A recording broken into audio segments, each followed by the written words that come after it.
પ્રિય વૈષ્ણવો, ભાગવતજીમાં પણ આ નવધા ભક્તિનું નિરૂપણ છે.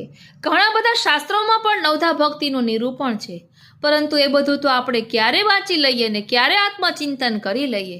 તો સાવ સરળ ભાષામાં આપણા દયારામભાઈ બધા શાસ્ત્રના નિચોડનું વર્ણન કરતા ભક્તિ પોષણમાં કહે છે, શ્રી ગુરુ વલ્લભ દેવને હું પ્રથમ કરું પ્રણામ.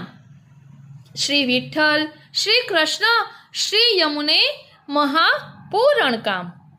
પૂરણ કામ દામોદર દાસ, અષ્ટ સખા પૂરો ઉર્વાસ. શુભમતી દ્યો અતિ પરમ પવિત્ર, ભક્તિ સુપોષણ ગાવું ચરિત્ર. સેવો શ્રી કૃષ્ણ કૃપાળ. બસ પ્રેમે તમે ઠાકોરજીની સેવા કરો તો આ બધું આવી જશે.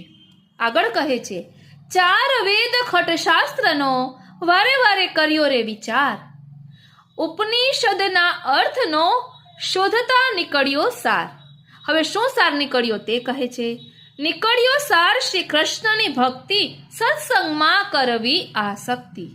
શ્રી પૂર્ણ પુરુષોત્તમને યુગ ચરણે, સર્વ સમર્પીને રહેવું શરણે.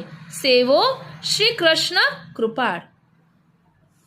નહીં કોઈ જેની સમો વળી, કોઈ ઈશ ન જેને શીશ. સર્વ વસ્તુ તે થકી થઈ, જે કોઈ કહાવે સર્વના અધીશ. સર્વાધીશ વંદે સહુ જેને, નિગમ નેતિ નેતિ કહે છે તેને. શેષ મહેશ વિધિ શ્રી અગમ્ય, તેને કહીએ શ્રી પૂર્ણ પુરુષોત્તમ. સેવો શ્રી કૃષ્ણ કૃપાળ.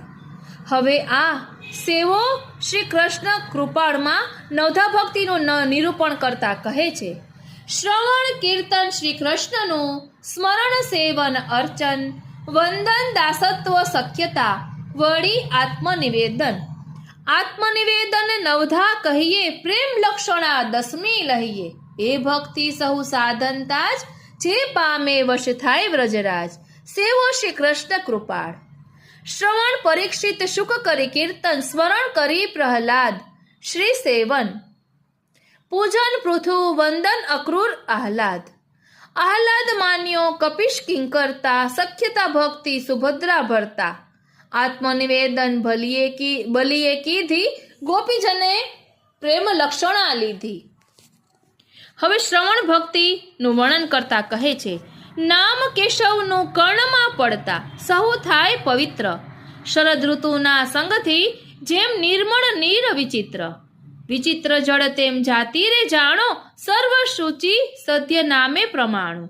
શુદ્ધ સુવર્ણ જેવું અગ્નિથી થાય, માંજે ઓપે એવો મેલ ન જાય.